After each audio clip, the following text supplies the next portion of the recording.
सुरक्षा की कई चुनौतियां हैं। ऐसे में आतंकवाद पर नियंत्रण बेहद जरूरी है। रूस के राष्ट्रपति व्लादिमीर पुतिन ने चिंता जताते हुए यह भी कहा है कि कहीं अफगानिस्तान अपने पड़ोसी देशों के लिए नई मुश्किलें न खड़ी कर दे। यानी साफ है कि अफगानिस्तान और तालिबान का मुद्दा पूरी दुनिया के लिए इस समय बेहद गंभीर मामला है। ऐसे में सवाल है कि क्या आतंक फैलाने वालों और आतंक का समर्थन करने वाले देशों की अकल ठिकाने आएगी? आज इसी पर होगी देश की सबसे बड़ी बहस, आतंक पर प्रहार। आज का आर पार जोरदार होगा। एक तरफ गौरव भाटिया होंगे, दूसरी तरफ सुप्रिया श्रीनेत होंगी और बाकी मेहमान भी जुड़ेंगे। आतंक पर प्रहार, आज का आर पार।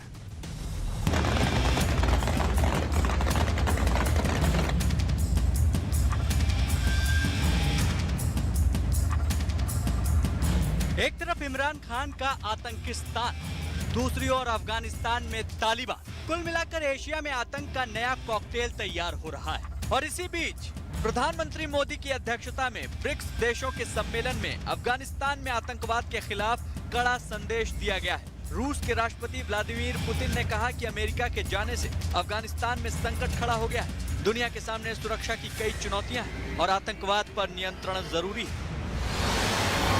अब जरा ब्रिक्स की ताकत भी समझ लीजिए। बी यानी ब्राजील, आर यानी रूस, आई यानी इंडिया, सी यानी चीन, एस यानी साउथ अफ्रीका। दुनिया की 42% आबादी इन 5 देशों में रहती है। दुनिया की जीडीपी में ब्रिक्स का 24% हिस्सा है। यानी जिस मंच से प्रधानमंत्री मोदी ने यह संदेश दिया है, गया है, उसकी अहमियत काफी ज्यादा है। खास बात यह भी है कि हाल में चीन तालिबान की मदद के लिए अपना खजाना भी खोल चुका है और जिस मंच से ये संदेश दिया गया वहां शी जिनपिंग भी मौजूद थे। विदेश मंत्री एस जयशंकर ने 2 टूक कहा था, आतंकवाद की मदद कर रहे देशों को रोकना होगा। लेकिन बड़ा सवाल है, क्या अब आतंकवाद के पैरोकार देशों के रवैये में सुधार आएगा? आज इसी पर होगी सबसे बड़ी बहस। और आर पार में अब वक्त है विश्लेषण का। तालिबान से दुनिया को खतरे का विश्लेषण सुनिए। पुतिन की चिंता बताती है कि आतंक किसी का सगा नहीं हो सकता। तालिबान मित्र देशों के लिए भी खतरे से कम नहीं है। याद करिए कि एक समय पर तालिबान को जो समर्थन दिया था वो अमेरिका ने दिया था और वो अमेरिका पे 9/11 के रूप में कितना भारी पड़ा वो दुनिया ने देखा है। मैं बढ़ता हूं आगे। पाकिस्तान ने तालिबान को जन्म दिया, कई बार इसका नतीजा भुगता है। तालिबान की कथित सरकार में 17 ग्लोबल आतंकी है। यानी तालिबान की जो सरकार है वो बेसिकली आतंक की कैबिनेट है। दुनिया में पहली बार आतंकियों की सरकार अस्तित्व में आई है जिसमें हर नेटवर्क का आदमी है। इसमें हक्कानी नेटवर्क का एक व्यक्ति है, इसमें मुल्ला बिरादर है। कुल मिलाकर यहां पर पहचान ही प्रधानमंत्री हो, उप प्रधानमंत्री हो, गृह मंत्री हो या फिर रक्षा मंत्री, उनकी पहचान ही इनके आतंक के कारनामों से है कि इन्होंने कितनों को उड़ाया है, कहां रॉकेट लॉन्चर चलाए हैं, कितनी गोलियां छोड़ी हैं, ये इनका परिचय है। बढ़ता हूं मैं आगे। आतंकवाद के उपासक अमृत भाषा कैसे कर सकते हैं, अमृत वर्षा कैसे कर सकते हैं, यह बड़ा महत्वपूर्ण पॉइंट है। मेरे साथ बात करने के लिए आज कौन कौन जुड़ा? मेरे साथ गौरव भाटिया रहेंगे, भारतीय जनता पार्टी जो कि रूलिंग पार्टी है देश की, उसके प्रवक्ता। मेरे साथ कर्नल RSN सिंह है, जाने माने रक्षा विशेषज्ञ है। मेरे साथ आज की इस चर्चा में सुप्रिया श्रीनेत जी है, प्रवक्ता है, कांग्रेस पार्टी की नेता है, उनका अभिनंदन है। मेरे साथ इस चर्चा में शादाब चौहान है, नेता और प्रवक्ता पीस पार्टी के। और मेरे साथ अनुराग भदौरिया है, समाजवादी पार्टी के प्रवक्ता है, उनका भी अभिनंदन है। मैं इस चर्चा की शुरुआत करूंगा, लेकिन मैं सबसे पहले देश की जो 2 राष्ट्रीय पार्टियां हैं उनके पास जाऊंगा, सुप्रिया जी और गौरव जी। महत्वपूर्ण यह है सुप्रिया श्रीनेत की ब्रिक्स की जो बैठक है यह अपने आप में कई मुद्दों पर चर्चा करती है। सिर्फ सुरक्षा पर चर्चा नहीं होती, इसमें मुद्दे कोरोना का भी होगा, आतंकवाद का भी होगा, अफगानिस्तान में निश्चित तौर पर होगा और जलवायु परिवर्तन भी एक मुद्दा है। लेकिन भारत का इस समय फोकस, क्योंकि भारत के पड़ोस में एक बहुत बड़ी तब्दीली हुई है और इसका खतरा हम पहले भी झेल चुके हैं। इस मोड़ पर यह बैठक कितनी महत्वपूर्ण है? सुप्रिया। ये महत्वपूर्ण बैठक है और बाय रोटेशन इसकी अध्यक्षता मिलती है। पहली मीटिंग इसकी 2009 में हुई थी और उसी की भारत को अध्यक्षता मिली है। लेकिन मैं थोड़ी डिसअपॉइंटेड हूं, आज इतने बड़े विश्व पटल पर मोदी जी के पास एक मौका था, क्योंकि आज भी देश को नहीं पता है कि हमारी चुनी हुई मोदी सरकार का क्या रुख है तालिबान को लेकर, और इसीलिए मुझे लग रहा था उनके पास एक मौका था इस पर बात करने का, इस पर बोलने का, लेकिन वो नहीं बोले। प्यूटन जी बोले, चीन तो चुप रहा। पर्यायवाची हम कब तक यूज करते रहेंगे? हम क्यों सिनोनिम यूज कर रहे हैं? तालिबान में 33 में से 17 जो है वो कुख्यात अपराधी हैं। तालिबान का इंटीरियर मिनिस्टर हक्कानी नेटवर्क का चीफ है, जिसके भारत विरोधी संगठनों से तार जुड़े हुए हैं। आईएसआई के प्रॉप्स हैं ये सब। पाकिस्तान के इशारे पर सब कुछ हो रहा है, ये सब लोगों को ज्ञात है। पाकिस्तान चीन के इशारों पर नाच रहा है। हमारी यूएनएससी की अध्यक्षता में चीन की आपत्ति पर हमने तालिबान को टेरर ग्रुप से निकाल दिया। 16 अगस्त को एक बयान दिया, 27 अगस्त के बयान में तालिबान को निकाल दिया चीन की आपत्ति पर। तो आज हमारे पास मौका था भर्त्सना करने का तालिबान की। आज हमारे पास मौका था कहने का कि किसी भी आतंकवादी गतिविधि को अफगानिस्तानी सॉल से हम टॉलरेट नहीं करेंगे, क्योंकि इसमें चीन और पाकिस्तान की भी साठगांठ है। हमने ऐसा साफ शब्दों में क्यों नहीं कहा? प्रधानमंत्री मोदी जी के पीछे आज पूरा देश खड़ा था। वो भाजपा के प्रधानमंत्री नहीं थे, वो भारत के प्रधानमंत्री होकर बात कर रहे थे। हम सब उनके साथ खड़े थे, लेकिन उन्होंने ऐसा नहीं कहा। वो सिनोनिम्स, पर्यायवाची में बात करते रहे, लुका छिपी करते रहे। प्यूटन जी ने, रशिया के जो प्रेसिडेंट थे, उन्होंने उस पर पुरजोर तरीके से बात करी। मैं उसका स्वागत करती हूं, लेकिन मुझे दुख है कि हमारे प्रधानमंत्री को इस पर बोलना चाहिए था। भारत का आखिर क्या स्टैंड है? मैं एक बात कह के अपनी बात खत्म करती हूं, और वो बात जरूरी इसलिए है कहना, क्योंकि बहुत सारे लोग ये कहते हैं कि राजनीति हमें पता नहीं है, क्या रणनीति है।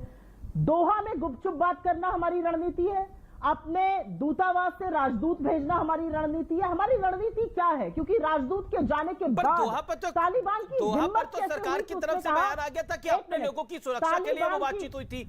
ये तो सुप्रिया जी आपको जानकारी होगी, दोहा पर तो सरकार का स्पष्टीकरण आया था कि अपने लोगों को सुरक्षित हम लेकर आए, ये हमारे लिए प्राथमिकता है, और इसी वजह से वो बातचीत की गई थी, और वो तालिबान के अनुरोध पे बातचीत हुई थी दीपक मित्तल से।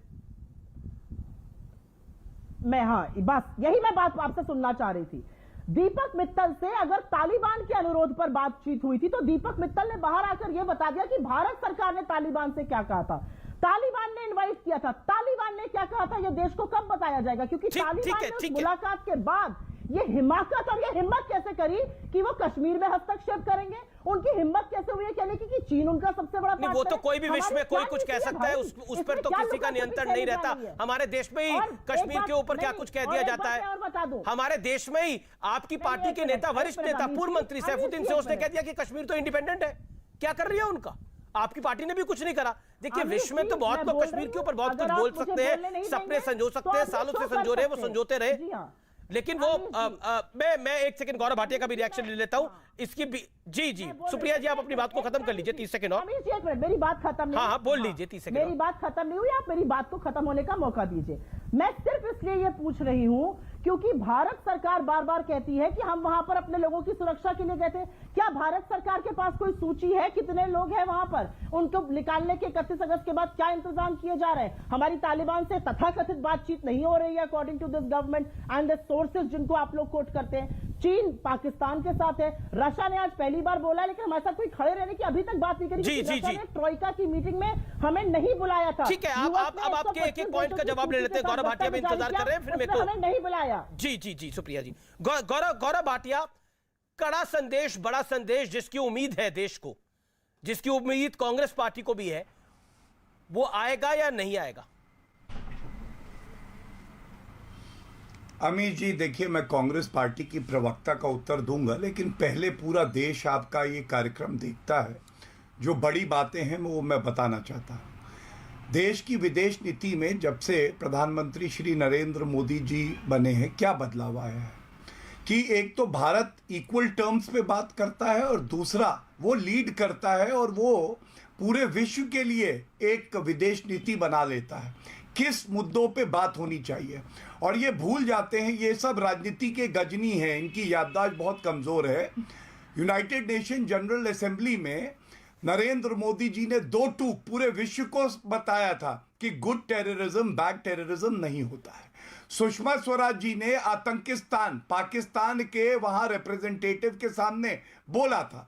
और ये भी सत्य है कि आज जो लोग कह रहे थे कि रूस तालिबान के साथ खड़ा है, व्लादिमीर पुतिन जी जब बोले तो उन्होंने कहा कि ये चिंता का सबब है जो भारत ने भी कहा है। मुझे दुख ये होता है कि ये कहते हैं कि स्पष्ट नीति बताओ कूटनीति में, और यहां पे RSN सिंह जी बैठे हैं, आप उनसे पूछिएगा, वेट एंड वॉच भी एक बहुत बड़ी कूटनीति होती है, क्योंकि पहले हमें यह सुनिश्चित करना है कि जो भारतीय नागरिक वहां फंसे हैं, जो वापस भी लाए गए हैं और कुछ फंसे उनको भी वापस लाना है। दूसरी बात, क्या यह सत्य नहीं है कि बहुत ही मुश्किल परिस्थितियों में वहां से जितना हमारा एम्बेसी का स्टाफ है वो वापस आया? क्या यह सत्य नहीं है कि नागरिक वापस आए? क्या यह भी सत्य नहीं है कि जो अफगानी महिलाएं हैं और कुछ मुसलमान भी हैं हमारे अफगानी, वो भी वापस लाए गए? क्या यह सत्य नहीं है कि यूनाइटेड नेशन सिक्योरिटी काउंसिल में रेजोल्यूशन पास हुआ कि अफगानिस्तान की भूमि को आतंकवाद के लिए इस्तेमाल नहीं किया जाएगा? और ये यहां कह रही हैं कि प्रधानमंत्री नरेंद्र मोदी जी ने सख्त संदेश नहीं दिया। तो अमीश जी, मैं एक बात कहूंगा, वो समिट अभी चल रही है, नरेंद्र मोदी जी अध्यक्षता कर रहे हैं, समन्वय बनवाया जाता है। उसके बाद जब नरेंद्र मोदी जी बोलेंगे तो मुझे लगता है कांग्रेस हेडक्वार्टर में मातम मनाया जाएगा। अब मैं कांग्रेस पे एक दो छोटी छोटी टिप्पणी कर दूं। इनकी नीति ये बात कर रहे हैं, 2 साल से इनका खुद का अध्यक्ष नहीं बना, और ये कहते हैं अफगानिस्तान की जो परिस्थिति है उसमें अपना स्टैंड स्पष्ट कर दो। इनके दबाव में कोई स्टैंड स्पष्ट नहीं होगा। और अंत कर रहा हूं एक बात से, इन्होंने कहा पूरा देश, भारत पीछे खड़ा है सरकार और नरेंद्र मोदी जी के। यह बात सत्य है कि भारत नरेंद्र मोदी जी के साथ खड़ा है, लेकिन पीछे से छुरी कौन भोंक रहा है पीठ पे? वो कांग्रेस है। जब आपको चुप रहना चाहिए तो आप बोलते हैं, हफीज सैयद से वाहवाही कराते हैं, मणिशंकर अय्यर पत्र लिखते हैं। ये सारी चीजें दर्शाती है ये नहीं चाहते कि विश्व में भारत आगे बढ़े, क्योंकि इनको केवल और केवल सत्ता चाहिए, उसके लिए चाहे भारत का विरोधी क्यों ना करना जी जी मुझे लगता है कि अपनी टर्न पे बोलना चाहिए। ओके, बोलिए सुप्रिया जी, आप कुछ इशारा भी कर रही थी। मैं 10 सेकंड का मौका आपको, बिल्कुल आपको 40 सेकंड का मौका, आप कुछ इशारा भी कर रही थी। हाँ, मैं इशारा इस बात का कर रही थी कि ये विदेश नीति के बारे में बात करते हैं। आपकी विदेश नीति बड़ी कारगर है। आपकी विदेश नीति यही है कि यूएस ने 125 देशों के साथ वक्तव्य इशू किया 15 अगस्त 2021 को तालिबान पर, जिसमें हम पार्ट नहीं थे। आपकी विदेश नीति यही है कि रशिया ने हमको 6 अगस्त की ट्रोइका प्लस में इनवाइट तक नहीं किया, वहां अफगानिस्तान और पाकिस्तान इनवाइटेड थे। आपकी विदेश नीति तो यही है जहां पर हमें अलग थलग कर दिया जाता है। आप चीन को घर बुलाकर झूला झूलते थे, महाबलीपुरम में सबमिट कराते थे, वो यूएन में मसूद अजहर को टेररिस्ट होने पर ब्लॉक करता था आपको। आपकी विदेश नीति तो यही है। तो विदेश नीति पर मेरा मुंह मत खुलवाइए आप। विदेश नीति फोटो खिंचाना और गलबैया करना नहीं होता है। कूटनीति में डिप्लोमेसी का मतलब यह नहीं है कि नो पॉलिसी। डिप्लोमेसी का मतलब है आप अपने सामरिक हितों को ऊपर रखिए। आप क्या कर रहे हैं आज देश में, मैं ये जानना चाहती हूँ। यूएनएससी की अध्यक्षता में आपने तालिबान को टेरर ऑर्गेनाइजेशन के नाम से एक स्टेटमेंट इशू किया 16 अगस्त 2021 को। हमारी अध्यक्षता में 27 अगस्त को हमारी अध्यक्षता में चीन की आपत्ति पर वो नाम हटा दिया जाता है। हम क्यों झुक गए? हमारे सामरिक हित कहां गए? क्योंकि सबको पता है कि तालिबान की जो कठपुतली के तार हैं वो पाकिस्तान के हाथ में। वो अलग बात है कि पाकिस्तान जिस दूध को सांप पिला रहा है, ठीक है, उस सांप उनको पलट के काटेगा भी। तो मेरा तो ये कहना है कि हम क्यों ये इस तरह की, ठीक है, लेकिन आप ब्रिक्स को लेकर, सुप्रिया एक सेकंड गौरव एक सेकंड मैं आपको मौका दे रहा हूं। गौरव 10 सेकंड मैं आपको। सुप्रिया, ब्रिक्स को लेकर थोड़ी जल्दबाजी नहीं करिए, अभी प्रधानमंत्री का अंतिम वक्तव्य आना बाकी है, क्योंकि वो चेयरमैन है मीटिंग के, तो उनका अंतिम वक्तव्य आना बाकी है। अभी प्रधानमंत्री बोलेंगे इस विषय के ऊपर। जहां तक आपने यूएनएससी की बात करी, यूएनएससी में जयशंकर साहब ने बड़ी स्पष्ट रूप से इस शब्द को रखा है कि आतंकवाद के साथ और आतंकवाद के समर्थित देश जो समर्थन भी कर रहे हैं आतंकवाद का, उनको भी होश में आना चाहिए। वो कहां खड़े हैं, उनको भी रोकना जरूरी है। ये एग्जैक्टली शब्द बोले गए यूएनएससी में। The members of the Security Council, let me finish. The members of the Security Council reaffirmed the importance of combating terrorism in Afghanistan to ensure the territory of Afghanistan should not be used to threaten or attack any country, and that neither the Taliban nor any other Afghan group or individual should support terrorists operating from the territory of this country. ये 16 अगस्त का वक्तव्य है। 27 अगस्त के वक्तव्य में क्या आ गया है? should not be used to threaten or attack any country and that no Afghan group or individual। Taliban का नाम 27 अगस्त को हमारी अध्यक्षता में क्यों हटा, ये मैं जानना चाहती हूँ। ठीक है, गौरव एक सेकंड जाकर विदेश नीति करके आए और वहां पर वो कह रहे हैं जी गौरव जी जवाब। अब चाइना सबसे बड़ा पार्टनर है। गौरव जी जवाब। देन कर्नल RSN सिंह भी कुछ कहना चाहते हैं। Okay Gaurav Bhatia, first you make your point. देखिए अमीश जी, शायद ऐसा हो जाता है कि भारत जब मजबूती से अपना पक्ष रखता है तो आग लगती है कांग्रेस हेडक्वार्टर में। और मैं इनको केवल पहले सकारात्मक बात बताऊंगा, इनकी विदेश नीति की कमियां अगले सेगमेंट में बताता हूं। क्या यह सत्य नहीं है कि पाकिस्तान जो है, जब अनुच्छेद 370 हटाया गया तो चाहता था यूनाइटेड नेशन सिक्योरिटी काउंसिल में प्रस्ताव पारित हो, चीन की मदद ली, नहीं हो पाया। 70 साल आप तो नहीं हटा पाए थे ना मैडम, अनुच्छेद 370 हमने हटाया। दूसरी बात, आपने कहा झूला झुलाया। अरे भारत बुलाया, झूला झुलाया, अपना झूला झुलाया, और उसके बाद जब ठोकना था तो गलवान के बाद ठोका और चीन की सेना पीछे हटी। आपने तो MOU साइन किया, रिश्वत ली चीन से, आज तक बताया उस MOU में क्या लिखा है? MTCR missile technology control regime है, भारत मेंबर बना, चीन तो नहीं बना। आपको क्यों दर्द हो रहा है? और अंत कर रहा हूं, क्या यह सत्य नहीं है कि good terrorism and bad terrorism नहीं हो सकता? टेररिज्म इज टेररिज्म, ये श्री नरेंद्र मोदी जी ने यूनाइटेड नेशन जनरल असेंबली में कहा था। जी। और एक बात आप बताइए, जब बालाकोट एयर स्ट्राइक करी तो दर्द किसको हुआ? कांग्रेस पार्टी को। पेड़ गिरे हैं, कौए मरे हैं। जब सर्जिकल स्ट्राइक करी तो किसने प्रूफ मांगा? कांग्रेस पार्टी ने। इनका अमीर जी दिक्कत क्या है कि अगर इनको लगता है कि भारत मजबूत हो रहा है तो इनके मन में आग लगती है, इनके बदन में फफोले हो जाते हैं, इनको लगता है देश आगे कैसे बढ़ रहा है। और मैं पूरी जिम्मेदारी से आज कहता हूं कि तालिबान क्या 100 तालिबान भी मजबूत है कि ठोक देगा किसी को भी जो भारत की तरफ बुरी नजर उठाएगा। लेकिन सुप्रिया कांग्रेस पार्टी का बीते कुछ वर्षों के अंदर ट्रैक रिकॉर्ड ऐसा रहा है कि आप कोई सही बात भी बोले जनता के गले नहीं उतर रही, क्योंकि आप सर्जिकल स्ट्राइक से लेकर एयर स्ट्राइक पर सवाल खड़ा कर चुके हैं। ये तो आपका कहना है। मेरा क्या कहना है? चुनावों में भी तो नतीजे आए मैडम, मैं कौन होता हूं बोलने वाला? चुनावों के नतीजे भी तो हमारे सामने ना। अगर जनता को पसंद आता है तो चुनावों के नतीजे भी वैसे ही आते हैं। इसका खंडन करिए, खंडन करिए इसका खंडन करिए। चुनाव से ये MOU में क्या लिखा था? आप लोग बोल लीजिए तो मैं बोलूंगी। अमीश, अब ये मेरा बोलने का टर्न है। ठीक है, 30 सेकंड सुप्रिया जी, देन RSN सिंह वेट कर रहे हैं काफी लंबे से। और मुझे भी समय दे दीजिए। अमीश देवगन, ठीक है, पहले सुप्रिया में कौन बैठा है? अमीश देवगन, अमीश देवगन, मैं आपसे एक सवाल पूछती हूँ। आज सारे अखबारों में, सारे टीवी चैनल्स में, सारे इंटरनेशनल मीडिया में आया है कि गलवान के बाद आज भी चीन डेप्सांग और हॉट स्प्रिंग्स में हमारे बॉर्डर के अंदर फोर्टिफिकेशन कर रहा है, हेलीपैड बना रहा है।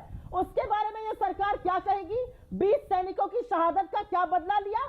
चाइना को सबसे बड़ा ट्रेडिंग पार्टनर बना लिया पिछले साल, ऐप बैन करते रहे और सबसे बड़ा ट्रेडिंग पार्टनर हमारा चाइना बन गया पिछले साल। वाह मोदी जी, ये है आपकी लाल आंखें। गुपचुप जो आपकी मित्रता है, जिस केमिस्ट्री की आप बात करते थे, वो हमें समझ में आ रही है। चीन के साथ आपकी गलबैयां समझ में आ रही हैं। मैं फिर से पूछती हूं, ISI को पठानकोट किसने बुलाया? मोदी सरकार ने। केक बिरयानी खाने अनशेड्यूल्ड कौन गया? मोदी सरकार। जिन्ना की दरगाह पे कौन गया भैया? अडवाणी जी। तो आप मुझे बताइए, पाकिस्तान की परस्ती और प्रेम किसके सीने में बन के धधकता है? चीन से किसके ऐसी केमिस्ट्री है जो समझ ही में नहीं आती है? ऐप बैन करेंगे धूल झोंकने के लिए, और वहां पर सबसे बड़ा ट्रेडिंग पार्टनर चीन को बना लिया। वाह भाई, ये बदला लेने की नई तरकीब है। ये तो RSN काफी देर से इंतजार करें। ठीक है, मैं गौरव आपको मौका दूंगा, आगे आपको मौका दूंगा। नहीं, मैं उत्तर दूंगा। गौरव RSN और अनुराग भदौरिया पहले आगे, फिर मैं आपकी बताऊंगा। अनुराग, मैं पहले RSN के पास जाऊंगा। RSN गलत है।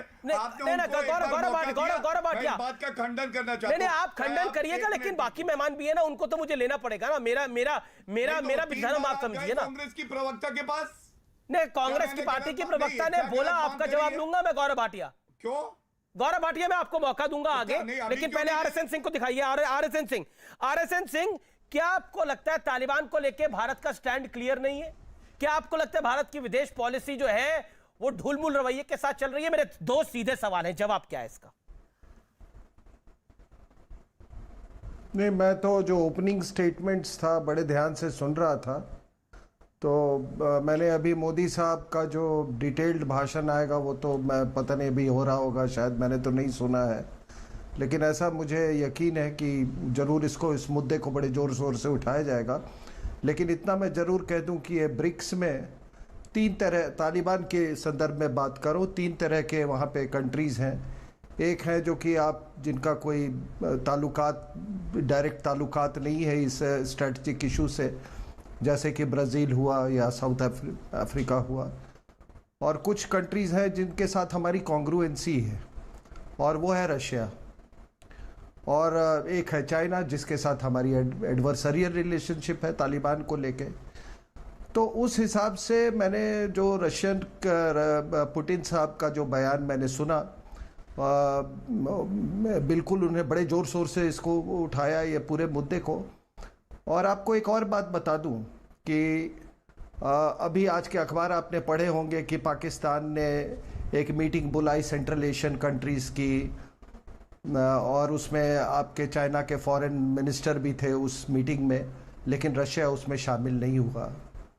और ये जो लोग कुछ हमारे देश में बोल रहे हैं कि रशिया का बहुत बड़ा वो बहुत सपोर्ट है तालिबान का, तो उनको थोड़ी सामरिक विषयों को कि उनकी ज्ञान थोड़ी धूमिल है उनकी। Russians are the most affected, और इसीलिए पुतिन साहब ने बड़े ज़ोर शोर से उठाया है, क्योंकि सेंट्रल एशिया में आपको मालूम है कि जो कंट्रीज़ हैं, Kazakhstan longest land border with Kazakhstan, space atomic energy. आपको मालूम है ताजिकिस्तान में कम से कम 600 ताजिक लोग वहाँ पे ट्रेनिंग लेते हैं एक बार में, ऑफिसर्स रशिया में। तो जो पंजशीर घाटी में होती है ताजिक्स को लेके, उस पर डायरेक्ट इम्पैक्ट रशिया में पड़ता है। वो दूसरी बात है कि वो अमेरिका के उनके अपने जो रिश्ते हैं अमेरिका से उन्होंने, लेकिन इतना भी बता दूं कि अमेरिका की अगर आप ये हार मानते हैं तो ये रशिया की जीत भी नहीं है वो ये। लेकिन इसमें सबसे बड़ी बात यह है कि आज मैं क्यों चाहता हूं कि बात रखने के लिए कर्नल आरएसएन सिंह, क्या हम कमजोर हैं अपनी बात रखने के लिए, जो बार बार सवाल खड़ा करा जा रहा है? हम लाल आंख नहीं दिखा पाते चाइना को, नहीं हम तालिबान के सामने नहीं बोल पा रहे। नहीं मैं देखिए, मैं एक विश्लेषक के रूप में आपसे बात कर रहा हूं। ये एक minute sir. Ji sir.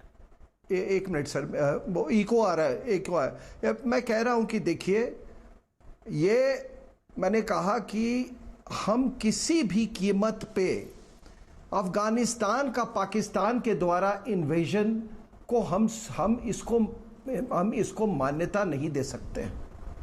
This is an invasion by Pakistan और Afghanistan through the instrumentality of Taliban. इसमें मैं बिल्कुल मेरा नजरिया इसमें साफ है। This is a total invasion by Pakistan, सबको मालूम है, और ईरान ने भी इस बात को कहा है। ईरान ने भी इस बात को उसने इस पे सवाल उठाया है। अब आप ही ने कहा कि अखबारों में है कि 14 टेररिस्ट हैं, यूएन डेजिग्नेटेड टेररिस्ट हैं, आपने कहा 17 हैं। आप कैसे, आप इन लोगों को कैसे दुनिया सोच भी सकती है इनको लेजिटिमाइज करने के लिए?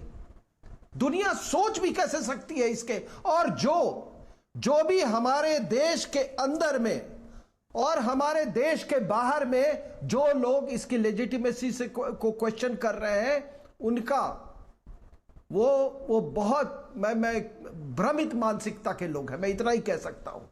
बहुत ही भ्रमित मानसिकता के लोग हैं वो। उनको ह्यूमन राइट्स के बारे में बात करने की कोई उनका औचित्य ही नहीं बनता है, कोई औचित्य नहीं बनता। बाकी सामरिक आप छोड़ दीजिए, सामरिक मामले छोड़ दीजिए यार। और एक और बता दूं कि ये तालिबान एक ऐसा विषय है जिसका जस्ट 10 सेकेंड्स, तालिबान एक ऐसा मुद्दा है जिसकी गूंज हमारे उत्तर प्रदेश के देवबंद देवबंद में सबसे ज्यादा है, तो जो एक्सटर्नल फ्रंट पे हो रहा है उसका इंटरनल फ्रंट पे असर बहुत सबसे ज्यादा होगा। और तभी यहां पे कुछ एक कॉन्स्टिट्यूएंसी है जो कि उनकी यही मंशा थी कि किस तरह तालिबान, हमने देखा कि वो कैसे आया। लेकिन अनुराग को मैं ले लूं, उसके बाद शताब्दी मैं आपको लूंगा और फिर मैं गौरव आपके पास आऊंगा। अनुराग भदौरिया, आपकी पार्टी के सांसद ने तो सबसे पहले इसके तालिबान के पक्ष में अपनी आवाज उठाई, उन्होंने नहीं, उनके सपुत्र ने भी इस पे आवाज उठाई। क्या आपको लगता है कि भारत का स्टैंड लगभग स्पष्ट है? आज ब्रिक्स की बैठक के बाद यह और स्पष्ट हो जाएगा। क्या आपको लगता नहीं है कि ऐसे लोगों के मुंह बंद करने चाहिए? आपका स्टैंड क्या है? देखिए अमीर जी, पहली बात तो आपने जो शब्द का इस्तेमाल किया मैं उसका खंडन करता हूं। उन्होंने बोला था और उनकी बात को गलत तरह से पेश किया गया, तो उन्होंने उसका खंडन भी किया कि हमारी गलत तरीके से पेश किया जा रहा है। तो मैं तो यही कहूंगा मीडिया से भी कि राष्ट्र के साथ मत खेला करो, बात बाकी हर चीज के साथ खेलो, अच्छी बात है। एक बात। दूसरी बात, जब राष्ट्र की बात हो रही हो तो ना बीजेपी, ना कांग्रेस, ना समाजवादी इस तरह की बातें जो भारतीय जनता पार्टी करती है ये दिखाना चाहती है कि राष्ट्र की मैं बात करता हूं, बात बाकी राष्ट्र की बात नहीं करती। अनुराग जी, आपने क्योंकि मीडिया का नाम लिया, आपने क्योंकि मीडिया का नाम लिया, आपने बोला मीडिया ने तोड़ मरोड़ कर पेश किया। बिल्कुल आपको टोकने के बिल्कुल मैं मूड में नहीं था। अनुराग जी मेरी इत्मीनान से बात सुन लीजिए ना, मेरी इत्मीनान से बात सुन लीजिए ना, बिल्कुल टोकने के मूड में नहीं था। लेकिन आपने मीडिया पे आते ही बोला कि मीडिया पे ठीकरा फोड़ दिया। ये सबसे आसान तरीका है कि हमारे नेता ने कुछ बोला, मीडिया ने तोड़ मरोड़ के पेश किया होगा। बिल्कुल नहीं जी, आपके नेता ने, आपके सांसद ने ये बोला कि जैसे आजादी की लड़ाई भारत ने लड़ी थी वैसे तालिबानी अपनी आजादी की लड़ाई लड़ रहे हैं, वो भी लड़ा के आजादी के। क्या बोलेंगे इसमें? मीडिया क्या तोड़ेगा मरोड़ेगा?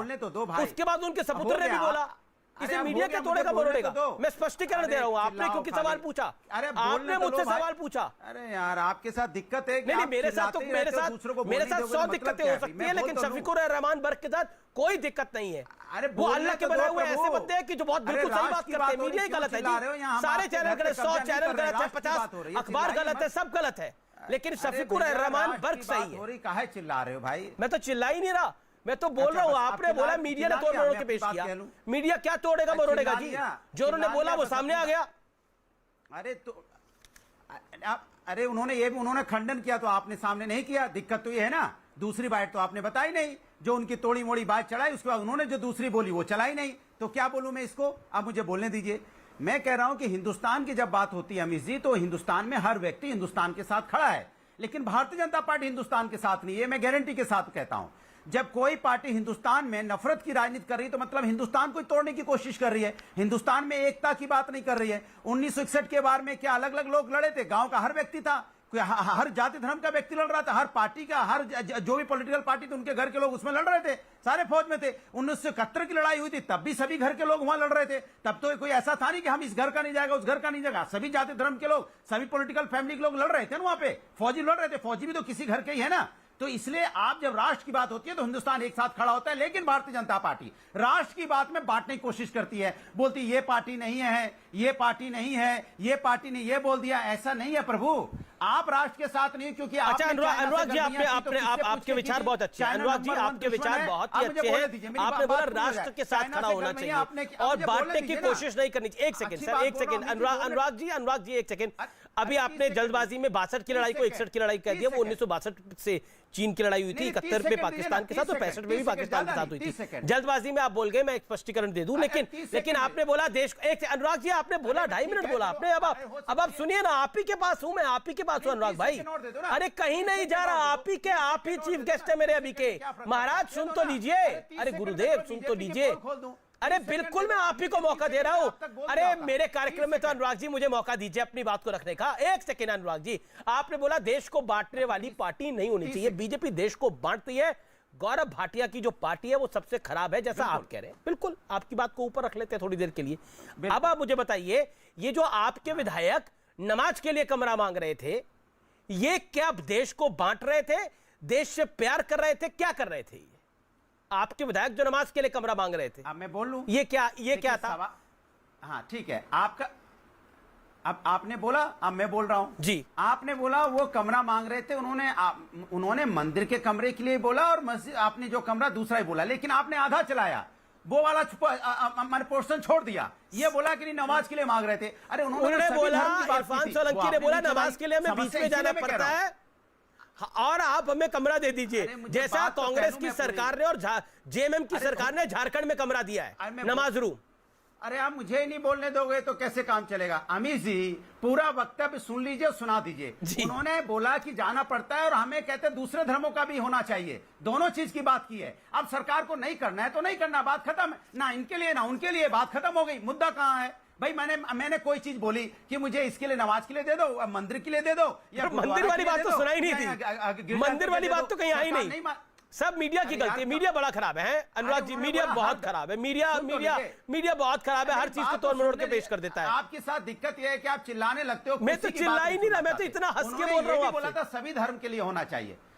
अरे सभी धर्म के लिए होना चाहिए। आप मुझे बोलने दे दो, मुद्दा क्या है, मुद्दा क्या ले जा रहे हो? मैं राष्ट्र की बात कर रहा हूं, व्यक्तिगत मुद्दे पे घुस जाते हो। फलाना विधायक क्या बोलता है, फलाना। अरे मैं बोल रहा हूं प्रवक्ता, वो नहीं सुनोगे। विधायक क्या बोला सुनो, बीजेपी के विधायक क्या बोलते हैं सुनोगे? सुनोगे आप बीजेपी के विधायक क्या बोलते हैं? मां बहन की गालियां देते हैं, नहीं चलाते हो आप। बीजेपी के नहीं, बीजेपी के क्या नहीं बोलिए, कौन मना कर रहा है आपको? बोलते हैं क्या संसद बोलते हैं? मैं आपसे बोल रहा हूं क्या कि साक्षी महाराज क्या बोलते हैं? मैंने पूछा कि आपसे क्या साक्षी महाराज बोलते हैं? मैंने पूछा कि क्या बोलते हैं सुरेंद्र सिंह क्या बोलते हैं, बलिया के विधायक? ऐसी बातें मत कीजिए, मैं राष्ट्र की बात कर रहा हूं। ठीक है, गौरव भाटिया, समाजवादी पार्टी राष्ट्र की बात कर रही है। मैं शादाब चौहान आपके पास आऊंगा। समाजवादी पार्टी राष्ट्र की बात करिए। Gaurav Bhatia respond to this. Gaurav Bhatia respond to this. 40 seconds Gaurav Bhatia. Okay, let Gaurav Bhatia reply. Gaurav Bhatia respond to Anurag Bhadauria. वो कह रहे हैं देश को बांटने का काम भारतीय जनता पार्टी करती है, इससे खराब पार्टी देश में कभी आई है ना आएगी। अमीश देवगन जी, सबसे पहले तो आप ये जानिए, आपको पत्रकारिता का सूरज क्यों माना जाता है मालूम है? क्योंकि आप बराबर से समय देते हैं। अगर 3 बार आपने समय कांग्रेस को दिया तो मुझे भी देना चाहिए। हम प्रयास करते हैं संक्षिप्त में अपनी बात रखें, लेकिन समय बराबर होना चाहिए। खैर कोई बात नहीं। अब सबसे पहले मैं कांग्रेस की प्रवक्ता का जवाब देता हूं। वो चीन की बात करने लगी। अमीर जी, चीन में अगर ये गजनी नहीं है और थोड़ा इतिहास पढ़ा है, भारत की भूमि किसने दी थी चीन को? कौन प्रधानमंत्री थे? और उन्होंने कहा था ये भूमि बेकार है, यहां पे तो एक पत्ता नहीं उगता है। हिंदी चीनी भाई भाई। और मैं आज डंके की चोट पे कहता हूं, ये हमारे वीर सैनिकों का अपमान कर रही हैं। मोदी जी प्रधानमंत्री हैं, किसी की औकात नहीं कि 1 इंच भूमि भारत की लेके दिखाते। अब विदेश नीति पे आते हैं। देखिए, हम सब जानते हैं बालाकोट एयर स्ट्राइक हुई, सर्जिकल स्ट्राइक हुई, लेकिन जब 26/11 के हमले हुए, फाली होमी मेजर ने कहा, एयर चीफ मार्शल थे, कि हम लोग पाकिस्तान को मजा चखाएंगे, उनको तोड़ देंगे, ठीक कर देंगे। मनमोहन सिंह जी ने अनुमति नहीं दी। ये फर्क है। क्या ये सही नहीं है? शर्मल शेख में विदेश नीति थी ये मनमोहन सिंह की। उन्होंने कहा कि हाँ, आतंकवाद तो चल रहा है, लेकिन साथ साथ बातचीत भी हो जाएगी। तीसरी बात, आप बताइए, चीन से आपने एमओयू में क्या लिखा था? आपने क्या ये लिखा था कि हम्बन थोता का जो वहां पे पोर्ट है वो बनने देंगे? 2008 की बात है, अपनी विदेश नीति देखिए। और 2013 सीपेक, ये जो रोड चीन बना रहा है, विस्तारवादी नीति, जिसको उजागर करने का काम नरेंद्र मोदी जी ने किया है।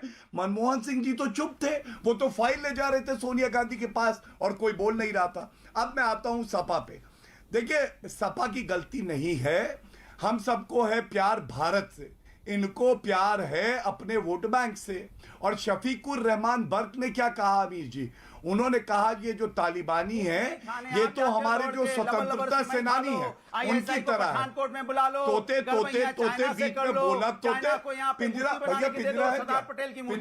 पिंजरा लाओ जल्दी से, तोता उड़ रहा है, तोता पिंजरा लाओ जल्दी से, तोते को अंदर पहुंचाए। क्यों नहीं बोल रहे अमीर जी? ये तोता कैसा है? ये तोता कैसा है? ये वही बोलता है जो शफीकुर रहमान बर्क बोलता। पिंजरा लाओ भैया, पिंजरा। अरे पिंजरा नहीं है भैया, आज नहीं पका भाई, जो उड़ जाएगा। ये तोता तो उड़ेगा। नफरत की बात करते हो। अरे तोते, लोग हैं जो हिंदुस्तान के साथ मत बोल बीच में, तोते मत बदतमीज बन। स्वतंत्रता सेनानी है, अपना वोट बैंक साधने के लिए तुम भारत के खिलाफ जाओगे। खत्म करने की बात कर रहे हो। आस्तीन के साथ करते नहीं हो।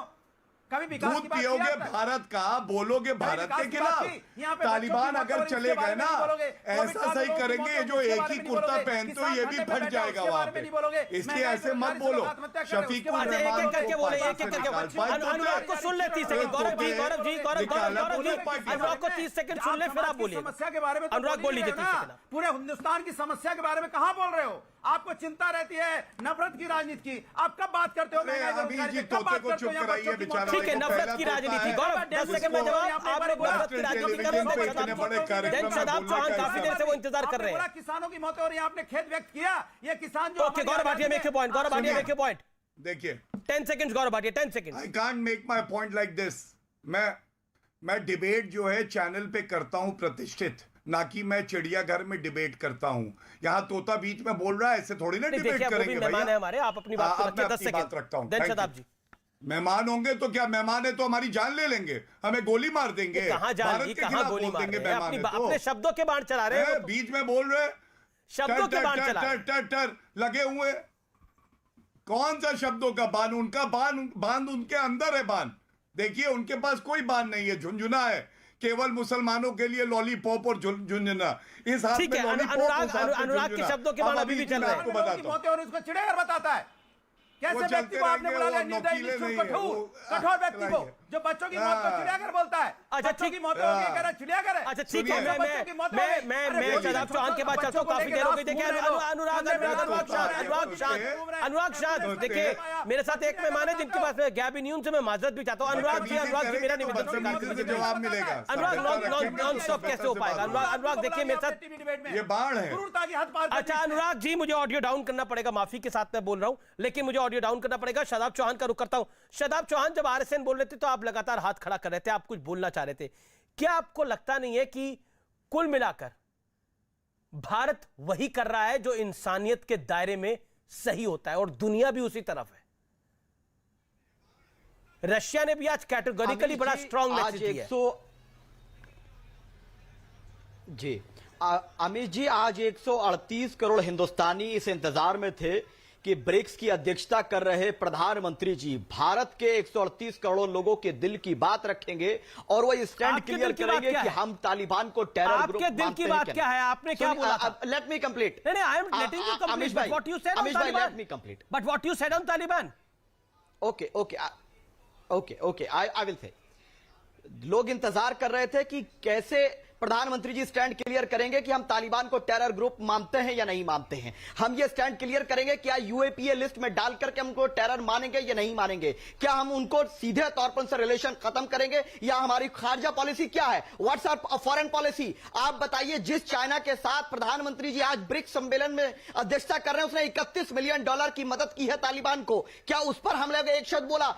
प्रधानमंत्री जी ने तालिबान के खिलाफ नहीं बोला, आतंकवाद के खिलाफ बोला। मुझे खुशी है, हो सकता है उन्होंने इजरायली टेररिज्म के खिलाफ बोला हो, या चाइना हमारे पेंगोंग वैली में कब्जा करके बैठा है। क्या बता दीजिए कि भारत की जमीन पर कब्जा नहीं किया आज की डेट में चाइना ने, लेकिन हम क्या उनको झूला झूलाते रहेंगे? हमारी जानकारी ये दे दी कि भारत की जमीन पर चाइना ने कब्जा कर लिया है। ये व्हाट्सएप फॉरवर्ड पे मत भरोसा करा करिए ज्यादा। कौन से एरिया में कब्जा कर लिया है? ये स्पष्टीकरण दे दे। ओके, आरएसएन इस पर कुछ कहना चाहते हैं। एक सेकंड, आरएसएन इस पर कुछ कहना चाहते हैं। आरएसएन नहीं, लेट मी कंप्लीट। ठीक है, 30 सेकंड ले लीजिए, फिर आरएसएन। पेंगोंग से लेकर के पेंगोंग से लेकर डोकलम सारे इश्यूज पर भारत सरकार का क्या स्टैंड? ये क्लियर है कि हमारी कोई जमीन चाइना के पास नहीं है। ये स्टेटमेंट दिलवा दीजिए आप भारत सरकार से। मैं तो भारत की सरकार ने के लोगों को संतुष्टि हो जाएगी, मेरी सीमा सुरक्षित है। हमें मुझे समझ नहीं आता, मैं ये नहीं समझ रहा कि प्रधानमंत्री जी कवर्डली बिहेव क्यों कर रहे हैं। प्रधानमंत्री जी कितना बड़े शब्द का इस्तेमाल कर दिया कि भारत का प्रधानमंत्री कावर्डली बिहेव कर रहा है। आपको लगता है भारत का प्रधानमंत्री डरा हुआ है? बिल्कुल। आपको भारत इतना कमजोर दिख रहा है? अरे आप तालिबान की पैरोकारी करते करते आप भारत के प्रधानमंत्री को डरा हुआ बता रहे हैं। वाह जी वाह। आरएसएन 56 इंच का सीना कहां है? ठीक है, कहां चला गया 56 इंच का सीना? अभी गौरव भाटिया भी इसका जवाब देंगे, लेकिन आरएसएन पहले ही है। RSN respond to. जी नहीं, मैं क्या रिस्पॉन्ड करूं कि देखिए, जब आप इस तरह के राजनीतिक बयानबाजी करते हैं तो कहीं पे ये जो कीचड़ आप भारतीय सेना, हमारे जो थल सेना अध्यक्ष हैं या तीनों सेना अध्यक्ष हैं, हमारी जो पूरी व्यवस्था है, हमारे चीफ ऑफ डिफेंस स्टाफ है, आप उस पर भी कीचड़ उछाल रहे हैं। और मैं आपको माँ भारती की कसम खा के कहता हूँ कि जब तक हिंदुस्तान की फौज है, किसी के बाप की मजाल नहीं है कि वो 1 इंच हमारी जमीन ले ले। कोई क्या चाइना में कब कोई चाइना ने कब्जा नहीं किया भारत में? क्या प्रधानमंत्री हमारी जमीन नहीं ली? सुनो सुनो नहीं किया है, नहीं किया है और नहीं किया है और अफवाहें मत फैलाओ। इन्होंने बिल्कुल सही कहा कि क्या ये भारत आप सरकार नक्शा लेके कल मेरे पास आइए, कल इसको इनको बुलाओ, क्या अरे इनको सर, ये आप तालिबानी छोड़िए। सोच वाले लोग, भारत इनको सरकार बुलाओ, क्या ये स्टैंड क्लियर इनको करेगी? बुलाओ। क्या भारत सरकार स्पष्टीकरण देगी कि हमारा मैं- कोई जमीन चाइना के पास आप- नहीं है? भारत सरकार क्या बोलने तैयार है? मैं भारत सरकार की बात कर रहा हूं, आप चैलेंज कर रहा हूं मैं। भारत सरकार अच्छा, का आरएसएन वक्तव्य को दिलवा सुनिए ना, दीजिए 40 कि सेकंड। चाइना के पास हमारी कोई जमीन नहीं है। अरे सुनो तो सही आरएसएन सिंह को, आपसे वरिष्ठ है। ओके ओके ओके भाई साहब, मैंने दरबुक में भी नौकरी की है, मैंने सियाचिन में भी नौकरी की है। भरोसा कीजिए, अगर कोई तालिबानी सोच वाला अगर भरोसा नहीं करता है तो हमको उसको संतुष्ट करने के लिए हम नहीं है, हम उसके लिए नहीं बैठे हुए हैं। हमारी बात मानने वाले ज्यादातर लोग मतलब 80% लोग हमारी बात मानने वाले हैं, और 20% कौन है उसके बारे में मैं नहीं बोलने, मैं उनसे ये जिक्र नहीं करना चाहता। जब तक हमारे साथ 20% मुसलमानों को बोल रहे हैं आप, बोल दीजिए, खुले बोल दीजिए कि आपको 20% मुसलमानों को शक है, बोल दीजिए। वो आपकी मर्जी है, वो आपकी मर्जी है, वो नहीं, आप आपकी यही मर्जी चाहते है। हैं, बोल दीजिए। आपसे मैं आप अगर डर पूछ क्यों लूं, नहीं? बोल दीजिए जो दिल में, नहीं जो दिल में बोल दीजिए। आप जो इतनी बड़ी बड़ी बातें कही है, नहीं, दिल की बात, मैं दिल में क्या है मैं बताऊं आपको। दिल की बात है कि जब आपका वो शायर जब तालिबान के फेवर में बोलता है, आपका गीतकार जब फेवर में बोलता है, जब महबूबा मुफ्ती बोलती है, तो ये मनसा क्या है जानते हैं? आपने 1946 में 86% of Indian Muslims in India voted for Muslim league, क्योंकि आपने मुस्लिम नेशन का जिम्मा बाद में अपने पाकिस्तान को दे दिए। और आज अगर पाकिस्तान कहता है कि तालिबान ठीक है, तो यहां लोग राग अलापने लगते हैं, तालिबान ठीक है। अगर कहते हैं कि यूगुर ठीक नहीं है, तो आप पाकिस्तान का राग अलापने लगते हैं। मोदी जी क्यों नहीं बोले? ज्यादा खुल के बोलूं, इससे भी ज्यादा खुल के बोलूं, ठीक है। इससे भी ज्यादा खुल के बोलूं। एक बात बताइए, नहीं, एक बात बताइए कि जो पाठ्यक्रम और सोच तालिबान को जिस मदरसों में पढ़ाया गया है, क्या हिंदुस्तान में पाठ्यक्रम और सोच वहां से अलग है? अलग है तो बताइए किस तरह से अलग है। जो पाठ्यक्रम और सोच जिसकी पैदाइश अमीश अलाउ मी टू बिनोरी हो, Amish allow me to respond is this. ठीक है, बताइए क्या अलग है और क्या तालिबानी देवबंदी नहीं है?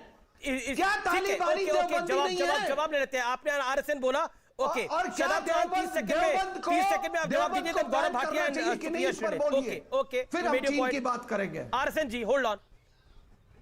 शादाब जी, जैसे ही अमीर जी मैंने क्वेश्चन किया कि हमारी फॉरेन पॉलिसी क्यों वीक पड़ रही है, हम स्टैंड क्लियर क्यों नहीं कर रहे सीधे तौर पे, ये हमारे मदरसों पे सवाल उठाने लगे। अगर ये मदरसे न होते तो हिंदुस्तान आजाद नहीं होता। आरएसएन जी, इन मदरसों ने देशभक्ति का वो प्रमाण दिया है कि जरूरत पड़ने पर लहू देकर आजाद कराया देश को। आप सवाल करिए, न कुरान मुस्लिम का मंदिर है, ठीक है, मैं विषय बनाता हूँ, विषयांतर हो रहा है, यानी विषय बदल रहा है। मैं विषय बनाता हूँ। गौरव भाटिया, सरकार की नीति स्पष्ट होनी चाहिए। Okay, Gaurav Bhatia, respond to this. Gaurav Bhatia, 30 second, then Supriya ji. देखिए, नहीं, एक 1.5 मिनट चाहिए होगा। गौरव मेरे पास 40 सेकंड ही है, आप क्योंकि अपनी बात को रखिए, समय नहीं है मेरे पास। गौरव क्विकली। हाँ, धन्यवाद। देखिए, मैं एक बात जरूर कहूंगा, आरएसएन सिंह जी ने कही जब तक वीर सेना है, आखिरी सांस वतन के लिए है। आरएसएन जी इसी तरह से भारतीय जनता पार्टी के वरिष्ठ नेता, हर भारतीय अपनी सांस न्यौछावर कर देंगे देश के लिए। मुझे दुख होता है कि शादाब चौहान जिसको मैं कभी छोटा भाई कहता था, उसने तालिबान समर्थन पे एक ट्वीट किया 14 अगस्त को ही अमीर जी। मतलब कुछ घंटे ही बीते थे, इनका इस्लाम प्रेम जागा, भारत प्रेम नहीं। और 56 इंच की छाती क्या होती है शादाब चौहान, मैं तुम्हें बताता हूं। जो भारतीय वहां विपरीत परिस्थितियों में वापस आए हैं ना, उसमें हिंदू, उसमें सिख, उसमें मुसलमान, ईसाई सब हैं। और ये दर्शाता है कि अगर भारत की भूमि के बाहर हम हैं तो हम भारतीय हैं। बताइए ब्रिक्स सम्मेलन में क्यों कॉवर्डली बिहेव कर रहे हैं मोदी जी? बताइए कॉवर्डली बिहेव क्यों कर रहे हैं? अरे चुप करिए, बेकार की तालिबान का समर्थन करोगे, हमसे सवाल पूछोगे? मैं तुमसे पूछता हूं, पहले भारत या पहले इस्लाम बोलो? चाय पी रहे हो आप? पहले भारत या पहले इस्लाम बोलो? तालिबान की बिरयानी कब खाएंगे आप? पहले बोलो भारत, पहले बोलो भारत की बिरयानी कब बोलो खाएंगे? भारत, भारत जिंदाबाद बोलोगे? तालिबान की बिरयानी कब खाएंगे? तालिबान की बिरयानी कब खाएंगे मोदी जी? तुम तो उस दूध के भी कलंक हो जो पी के तुम मजबूत हुए। भारत का दूध पिया और सांप बन गए। ठीक है, आपने अपनी बात करो। ठीक है, मैं सुप्रिया जी की बात बताऊं। सुप्रिया श्रीनेत, आपने गौरव भाटिया को भी सुना, आपने आरएसएन जी को भी सुना। मैं आपका रुख करता हूं। क्या आपको लगता है कि भारत की नीति आतंकवाद को लेकर तो स्पष्ट है, चाहे किसी की भी सरकार रही हो, आतंकवाद को लेकर नीति स्पष्ट है, लेकिन इस सरकार की नीति आतंकवाद की तरफ बहुत कठोर है, इसमें कोई दो राय नहीं है। क्या कहना चाहती हैं आप? यही बीजेपी कह रही है। मैं दो बातें कहना चाहती हूं। आपके जो विशेषज्ञ हैं आरएसएन जी, उन्होंने कहा 70 साल में बनी मजबूत सेना। चलो, उन्होंने स्वीकारा कि 70 साल में सेना को मजबूती से बनाया गया। काश भाजपा और संघ भी ये मान लेती, सेना का मोराल ना डाउन करती है पूछ कर देवसांग के टाइम पर कि कौन से शस्त्रों का इस्तेमाल होगा। 26/11 में जाकर जब एनएसजी अंदर था, मोदी जी बाहर जाके प्रेस कॉन्फ्रेंस ना करते। और क्योंकि ट्वीट्स की बात हो ही रही है अमीश जी, मैं सोच रही थी कि आपको इसके बारे में अलग से पूछूंगी। मैं पूछ लेती हूं, आपके जो यहां पर गेस्ट विशेषज्ञ बैठे हैं, उन्होंने 19 मई 2021 को एक ट्वीट किया है जिसमें उन्होंने नाथूराम विनायक गोडसे के जन्म दिवस के अवसर पर उन्हें शत नमन किया है। आपको लगता है कि ऐसी विचारधारा के लोगों को आपको अपने नेशनल पैनल में बिठाकर राष्ट्रीय सुरक्षा के ऊपर डिस्कशन करना चाहिए? आपको लगता है कि गांधी के हत्यारे गोडसे की जय जयकार करने वालों मैं ट्विटर पे मैं ट्वीट पे हुई नहीं। लगता है? प्लीज चुप रहिए। Amish ji, I am not on Twitter. This lady is telling a lie. मैं ट्विटर पे हुई नहीं। चिल्लाइए मत। ये महिला झूठ बोल रही है। मैं ट्विटर पे हुई नहीं। Can he stop yelling? मैं ट्विटर पे हुई नहीं। ये महिला झूठ बोल रही है। Don't yell. बिल्कुल नहीं। ये आपने माफी मांगी है। मैं ट्विटर पे हुई नहीं। ये महिला झूठ बोल रही है। नहीं, मैं चिल्लाइए मत। पर सुप्रिया, वो मना कर रहे हैं कि वो ट्विटर पे है नहीं, और मैंने भी नहीं देखा उनको ट्विटर पे। हो सकता है आपकी जानकारी में कोई ऐसी बात हुई हो, कई बार फर्जी तरह के हैंडल भी खुल जाते हैं। क्या ये वेरीफाइड है हैंडल? मैं जानना चाह रहा हूँ, क्या आरएसएन सिंह का ये हैंडल वेरीफाइड है? और आप माफी मांगिए। और अगर इनके तमाम नहीं माफी नहीं मांगूंगी। अगर आप ये साबित कर दें, ये चिल्लाएंगे तो मैं देखिए, मेरे पास समय नहीं है, मैं एक्सीड कर रहा हूँ, माफी चाह रहा हूँ। मेरे पास समय नहीं है, मैं एक्सीड कर गया हूँ, टाइम लिमिट को फॉलो करना पड़ेगा मुझे। मैं ब्रेक ले रहा हूँ, आर पार जारी।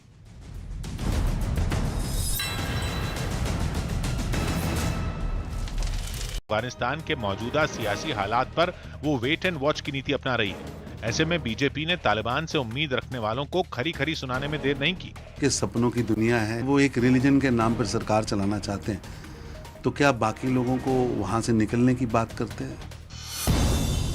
राष्ट्रीय सुरक्षा सलाहकार अजीत डोभाल ने रूस की सुरक्षा परिषद के सचिव निकोलाई पत्रुशेव से मुलाकात की।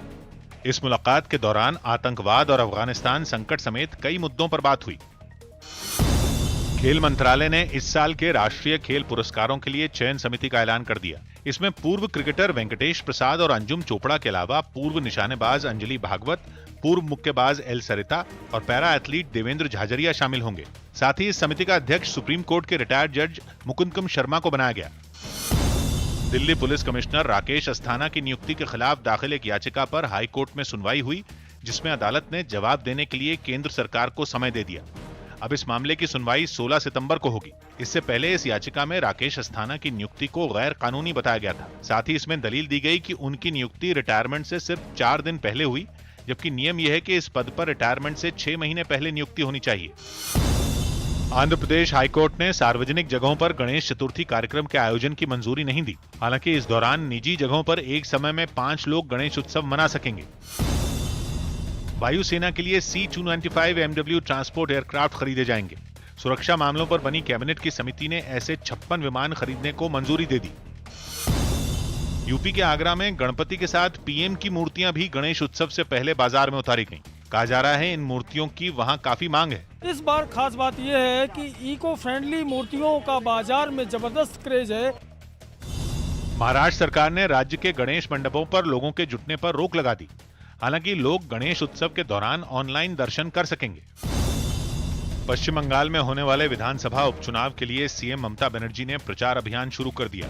ममता बनर्जी कोलकाता की भवानीपुर विधानसभा सीट से शुक्रवार को अपना नामांकन दाखिल करेंगी। वहां 30 सितंबर को उपचुनाव के लिए वोटिंग होगी और 3 अक्टूबर को नतीजे घोषित किए जाएंगे। पंजाब के सीएम अमरिंदर सिंह ने टोक्यो ओलंपिक्स में पदक जीतने वाले खिलाड़ियों को चंडीगढ़ में सम्मानित किया। इससे पहले ओलंपिक्स में गोल्ड जीतने वाले एथलीट नीरज चोपड़ा को पंजाब के खेल मंत्री गुरमीत सिंह सोढ़ी ने 2 करोड़ 51 लाख रुपए का चेक दिया। दिल्ली के भाटी माइंस इलाके में एक लड़के का जली हालत में शव बरामद हुआ। ये लड़का 3 दिन से लापता था और उसके परिवार वालों का आरोप है कि हत्या के बाद उसके शव को जलाया गया। दावा किया गया कि पटना के पास मनेर में छेड़खानी से तंग आकर कुछ लड़कियों ने स्कूल जाना बंद कर दिया। इस मामले में स्कूल प्रशासन ने पुलिस में भी शिकायत दर्ज करवाई। अब स्कूल है तो बाहरी लोग आते जाकर लड़के लोग रहते हैं, लेकिन जब तंग हो गए हम तो हम इसका शिकायत करते हैं, नजदीकी थाना में किए हैं। पाकिस्तान के खिलाफ अफगान नागरिकों ने दिल्ली में विरोध प्रदर्शन किया। वो हाथों में बैनर लेकर पाकिस्तान दूतावास के बाहर पहुंचे और पाकिस्तान के झंडे को पैर से कुचलने के बाद उसे फाड़कर अपना गुस्सा जाहिर किया।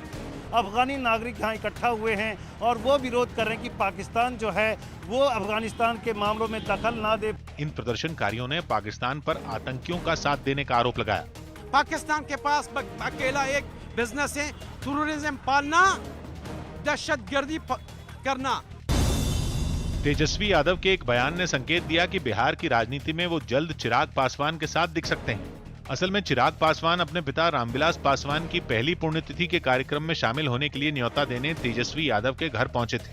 वहां दोनों के बीच कुछ देर बात हुई और मुलाकात के बाद मीडिया से बात करते हुए तेजस्वी ने ये बयान दिया। आगे चिराग और तेजस्वी एक साथ दिखेंगे। अरे भाई, हम तो कहना था वो तो हम लोगों ने कह दिया। अब जब लालू जी ने जो बात कह दी उसके बाद तो हम कोई बात कह ही नहीं सकते। हालांकि चिराग पासवान ने इस मुद्दे पर कोई साफ जवाब नहीं दिया। आज जो मुलाकात हुई है इसके राजनीतिक मायने नहीं निकाले जाने चाहिए। शिखर धवन और उनकी पत्नी आयशा ने तलाक ले लिया। दोनों ने 9 साल पहले 2012 में शादी की थी। तलाक पर आयशा ने सोशल मीडिया पर एक पोस्ट भी लिखी। दिल्ली में कोरोना खतरे के बरकरार रहने की वजह से गणेश उत्सव के दौरान सार्वजनिक कार्यक्रमों पर रोक लगा दी गई। 3 साल तक उत्तराखंड की राज्यपाल रहीं बेबी रानी मौर्य ने अपने पद से इस्तीफा दे दिया। इसके बाद उनके फिर सक्रिय राजनीति में जाने की चर्चा तेज हो गई। प्रधानमंत्री के नवंबर में अयोध्या का दौरा करने की खबरों पर सियासत शुरू हो गई। खबर है कि पीएम दिवाली के आसपास अयोध्या जाएंगे और वहां होने वाले दीपोत्सव कार्यक्रम में शामिल होंगे, जिसे लेकर यूपी सरकार के मंत्री उत्साहित दिखे। इस दीपोत्सव का अलग मजा ही होता है, क्योंकि दीपावली जो है वो जब प्रभु श्री राम का भव्य राम मंदिर का निर्माण भी चल रहा हो और देश के प्रधानमंत्री से लेकर उत्तर प्रदेश के मुख्यमंत्री और सारे लोग हों। लेकिन समाजवादी पार्टी ने पीएम के अयोध्या दौरे की चर्चा सुनकर इसका कनेक्शन उत्तर प्रदेश चुनाव से जोड़ने में देर नहीं लगाई। भारतीय जनता पार्टी भगवान राम के सहारे चुनाव लड़ना चाहती है। अमिताभ बच्चन ने मुंबई में लाल बाग के राजा गणपति पंडाल का एक वीडियो सोशल मीडिया पर शेयर किया, जिसमें वहां विराजमान गणपति की मूर्ति की पहली झलक दिखी।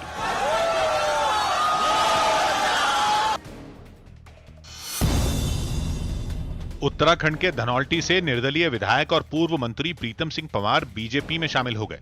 उन्हें दिल्ली में आयोजित एक कार्यक्रम में केंद्रीय मंत्री स्मृति ईरानी ने पार्टी की सदस्यता दिलवाई।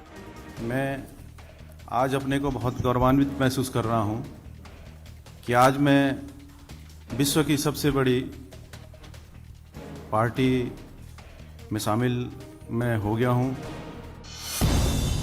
दिल्ली में एम्स अस्पताल में स्वास्थ्य उपकरणों की खरीद में लगे घोटाले के आरोपों पर पुलिस ने केस दर्ज कर लिया। एम्स अस्पताल का आरोप है कि इस 5 करोड़ की धोखाधड़ी में 2 लोगों की भूमिका संदिग्ध है। दिल्ली पुलिस ने टेलीकॉम कंपनी एयरसेल से धोखाधड़ी के एक आरोपी को गिरफ्तार कर लिया। आरोप है कि इसने 10 साल पहले एक एक्सपोर्ट कंपनी के नाम पर 10 सिम कार्ड लिए और फिर इनसे रोमिंग पर इंटरनेशनल कॉल की, लेकिन पैसे नहीं चुकाए। इससे एयरसेल को करीब 1.25 करोड़ रुपए का नुकसान। यूपी में 50 साल की उम्र पार कर चुके कई पुलिस वालों को समय से पहले रिटायर करने की प्रक्रिया शुरू कर दी गई। इसके लिए एसएसपी और पुलिस कमिश्नर को पत्र लिखकर जिलों में स्क्रीनिंग कमेटी बनाने के निर्देश दिए गए। चर्चा है कि इसमें वो पुलिस वाले हटाए जाएंगे जो भ्रष्टाचार और अनुशासनहीनता समेत कई आरोपों में घिरे हुए हैं। राजस्थान में रेमडेसिविर दवा की खरीद पर सियासत गर्मा गई। बताया गया कि राजस्थान सरकार ने करीब 18 करोड़ रुपए की कीमत के 4.5 लाख इंजेक्शन खरीदने का ऑर्डर दिया है, लेकिन बीजेपी ने इनकी कीमत और खरीदने की टाइमिंग पर सवाल उठाते हुए सरकार को घेरना शुरू कर दिया। पंजाब सरकार को राजस्थान सरकार ने 20,000 रेमडेसिविर भेजने का काम किया और जब यहाँ त्राहिमाम मचा तब सरकार ने कोई माकूल व्यवस्था नहीं की।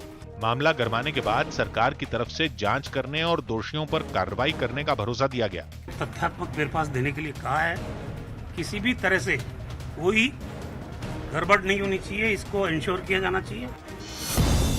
यूपी के सीतापुर में बीजेपी विधायक शशांक त्रिवेदी का एक वीडियो सोशल मीडिया पर वायरल हो गया, जिसमें उन पर एसडीएम के साथ बदसलूकी करने और उन्हें अपशब्द कहने का आरोप लगा। एसडीएम की इतनी दिमाग खराब हो गए कि ये गरीबों का घर गिराएंगे।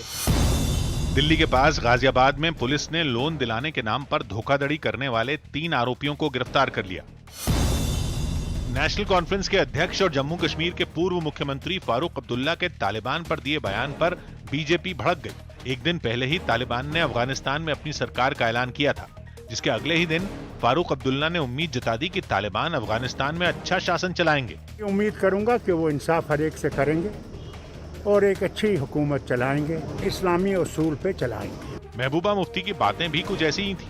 उन्होंने तालिबान को असल शरिया कानून लागू करने और औरतों के साथ नाइंसाफी न करने की सलाह तो दी, लेकिन साथ ही ये भी बोल पड़ी कि ऐसा करके वो दुनिया के सामने मिसाल बन जाएंगे। शरिया जो कहता है असली, ये नहीं जो वो कहते हैं, जो हमारे कुरान शरीफ में है जिसमें औरतों के हुकूक है, तो अगर वो वाकई उस पर अमल करना चाहते हैं तो मुझे लगता है वो दुनिया के लिए एक मिसाल बन सकते हैं। भारत सरकार पहले ही ये साफ कर चुकी है कि अफगानिस्तान के मौजूदा सियासी हालात पर वो वेट एंड वॉच की नीति अपना रही है। ऐसे में बीजेपी ने तालिबान से उम्मीद रखने वालों को खरी खरी सुनाने में देर नहीं की। कि सपनों की दुनिया है, वो एक रिलीजन के नाम पर सरकार चलाना चाहते हैं, तो क्या बाकी लोगों को वहां से निकलने की बात करते हैं?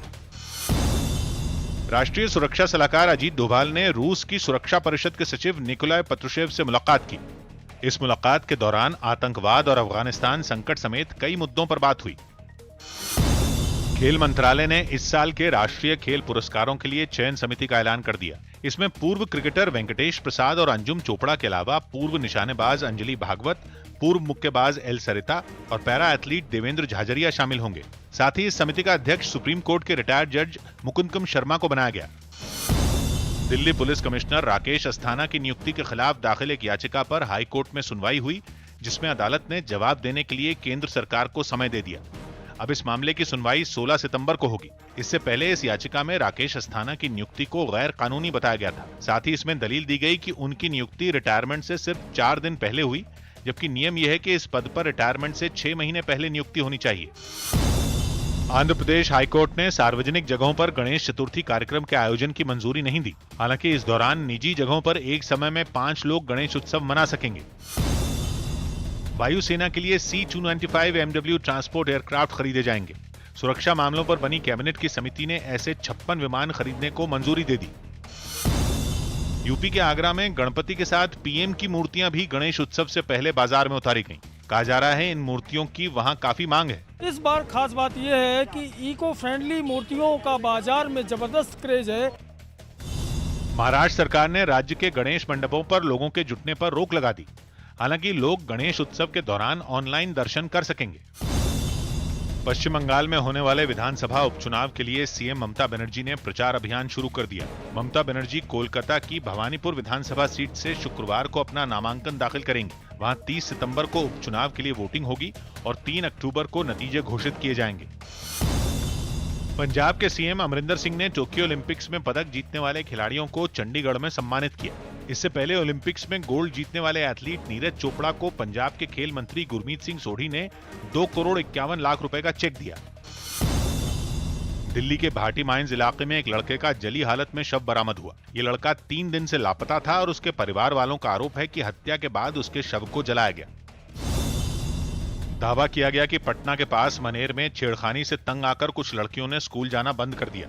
इस मामले में स्कूल प्रशासन ने पुलिस में भी शिकायत दर्ज करवाई। अब स्कूल है तो बाहरी लोग आते जाकर लड़के लोग रहते हैं, लेकिन जब तंग हो गए हम तो हम इसका शिकायत करते हैं, नजदीकी थाना में किए हैं। पाकिस्तान के खिलाफ अफगान नागरिकों ने दिल्ली में विरोध प्रदर्शन किया। वो हाथों में बैनर लेकर पाकिस्तान दूतावास के बाहर पहुंचे और पाकिस्तान के झंडे को पैर से कुचलने के बाद उसे फाड़कर अपना गुस्सा जाहिर किया। अफगानी नागरिक यहाँ इकट्ठा हुए हैं और वो विरोध कर रहे हैं कि पाकिस्तान जो है वो अफगानिस्तान।